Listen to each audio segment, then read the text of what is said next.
आत्मज्ञान जो होता है वो महामृत्यु है। आत्मज्ञान में हमें जब आत्मा का ज्ञान हो जाता है, परमात्मा का ज्ञान हो जाता है, तो इससे हमारी आत्मा तो जीवित हो जाती है, लेकिन इस शरीर की मृत्यु हो जाती है। ये जो शरीर का मोह है, जो लोभ है, उस लोभ और मोह की मृत्यु हो जाती है। जो शरीर के साथ जुड़ा हुआ लोभ, मोह, काम वासना, जो संसार की वासना है और जो हमारे जो दोष हैं, उन सब की मृत्यु हो जाती है।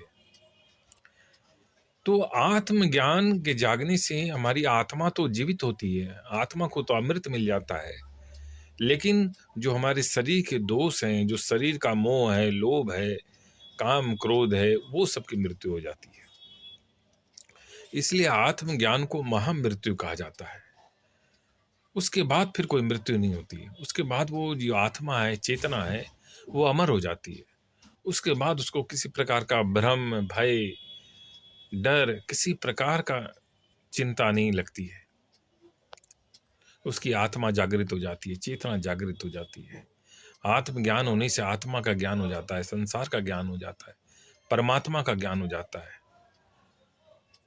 फिर कुछ ऐसा रहता नहीं है नहीं जानने योग, सब कुछ जान जाता है वो। इसलिए अज्ञान की मृत्यु हो जाती है। ज्ञान के जागने से अज्ञान की मृत्यु हो जाती है। इसलिए आत्मज्ञान को महामृत्यु कहा गया है।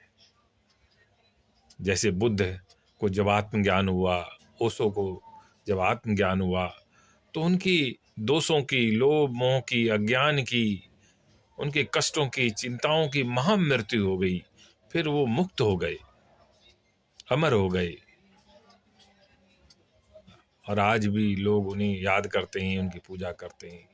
इस तरह आत्मज्ञान एक महामृत्यु है। और आत्मज्ञान धर्म ग्रंथ से प्राप्त होती है। जब रामायण गीता पढ़ेंगे, धर्म ग्रंथ का ज्ञान लेंगे, रामायण का ज्ञान लेंगे, गीता का ज्ञान लेंगे, तब हमें आत्मज्ञान प्राप्त होगा।